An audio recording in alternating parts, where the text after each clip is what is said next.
The problem is not just about marriage. The problem is not just about priesthood. The problem is fidelity. The problem is faithfulness. The problem is we cannot trust anymore. We cannot trust anything and anybody absolutely all the time. When you read news, you have to verify whether it is fake or not. When you buy a product giving you warranty, you are not sure how long the product will last. And then the store will say to you, no return, no exchange. Trust. It has become very difficult to trust because even institutions are being destroyed one after another. Destroying the credibility of the Supreme Court, destroying the credibility of the Pope, destroying the credibility of those in authority, and then people in authority linked to cases of corruption bordering on plunder. The question is, who can we trust? Can we still trust? Can we still be faithful? Is there anyone who can still say, I have always been faithful? Our generation is a generation of broken promises, forgotten commitments, and wounded relationships. When I talk to young people, they have difficulty trying to explain that it is all right that my father is not living with my mother and I have another sibling from another wife of my father. Our children are struggling about broken families, broken relationships, husbands and wives with second boyfriend and girlfriend, and then people just say, I don't like to get married anymore. One of the painful statements I ever heard from our youth is, I don't like friends anymore because they just hurt you. You remember the song? If I did not love, I would not have cried. That is the tragic reflection of our age. If I have not loved, I would not have cried. I don't like to make friends anymore. They always hurt me. And even with children, with babies, with infants, do you parents not hear them sometime say to us, but you promise. You promised me you will come home early, we'll go to McDo. You promise you'll give me a toy car. You promise you'll bring me a cell phone. You promise you will give me a new tablet. You promise. And early in life, our children are introduced to broken promises, forgotten commitments, and wounded and crushed relationships. Why should we be faithful?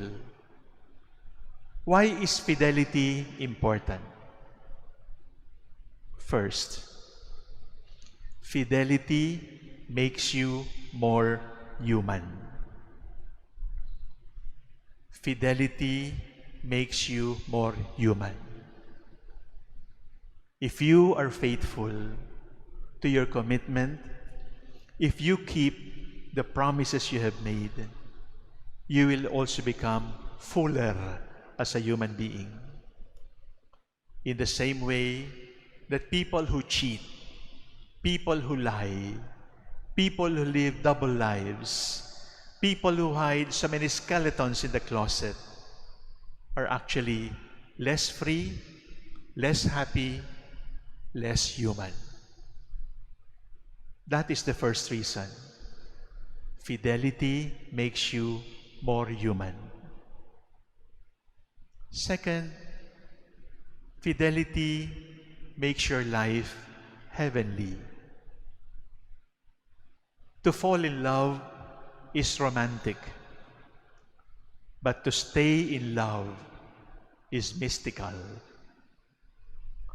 Only by the grace of God can you stay in love. Romance, you can have that when you fall in love.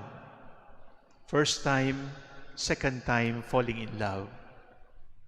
But to stay in love with the same beloved, with all the wrinkles and faults, with all the scars, with all the sins, with all the imperfections, to stay loving that beloved is mystical. It is heavenly. Only by the power of God will you be able to do that. That is why the Lord's covenant is expressed this way. I will be your God. You will be my people. In spite of our unfaithfulness, God is faithful. And when you are faithful, no matter what they do to you, you become a mystic, because staying in love can only come from the grace of God, because it cannot be only human love. If it is only human love, it will just be romance. Fidelity makes you more human. Fidelity makes your life heavenly. And the third reason for fidelity, fidelity makes your beloved beautiful.